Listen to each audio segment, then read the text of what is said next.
Évangile de Jésus-Christ selon saint Luc. En ce temps-là, Jésus quitta la synagogue de Capharnaüm et entra dans la maison de Simon. Or, la belle-mère de Simon était oppressée par une forte fièvre, et on demanda à Jésus de faire quelque chose pour elle. Il se pencha sur elle, menaça la fièvre, et la fièvre la quitta. À l'instant même, la femme se leva, et elle les servait. Au coucher du soleil, tous ceux qui avaient des malades atteints de diverses infirmités les lui amenèrent. Et Jésus, imposant les mains à chacun d'eux, les guérissait. Et même des démons sortaient de beaucoup d'entre eux en criant « C'est toi le Fils de Dieu !» Mais Jésus les menaçait et leur interdisait de parler parce qu'ils savaient, eux, que le Christ, c'était lui. Quand il fit jour, Jésus sortit et s'en alla dans un endroit désert. Les foules le cherchaient. Elles arrivèrent jusqu'à lui, et elles le retenaient pour l'empêcher de les quitter. Mais il leur dit, « Aux autres villes aussi, il faut que j'annonce la bonne nouvelle du règne de Dieu, car c'est pour cela que j'ai été envoyé. » Et il proclamait l'Évangile dans les synagogues du pays des Juifs.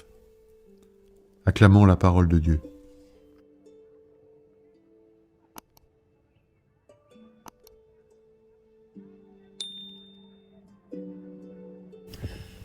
Quel contraste!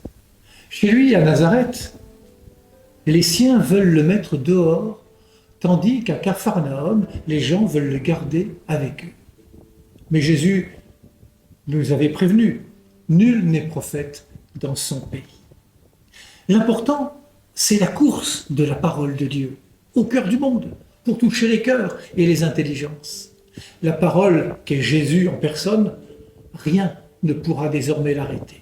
L'Évangile nous apprend que cette parole annonce la bonne nouvelle du règne de Dieu. Ni ceux qui le rejettent, ni ceux qui veulent le retenir, le garder pour eux, on ne peut pas mettre la main sur le Seigneur. Il n'est pas là pour quelques-uns, il est venu pour toute l'humanité. Jésus est l'homme de la rencontre et ses journées sont bien remplies. Il guérit des malades, chasse des démons, prêche le règne de Dieu dans les synagogues, mais il ne fait rien de lui-même.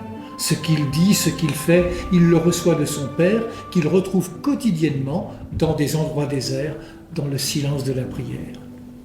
Il se laisse envoyer pour dire au monde la victoire de la vie sur toute forme de mal et de blessure. Avec Jésus, on n'est jamais dans un simple discours, dans de belles paroles. Sa vie tout entière fait signe. Un signe efficace qui redonne aux blessés de la vie des raisons d'espérer encore et toujours.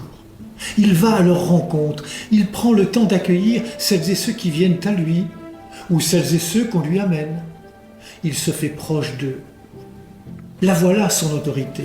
Elle se manifeste dans le service du frère et de la sœur qu'il rétablit dans leur intégrité.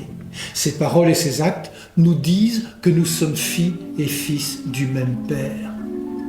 Je me permets d'emprunter, pour terminer, à Didier Rimaud ces quelques paroles de son hymne « Pour que l'homme soit un fils à son image ».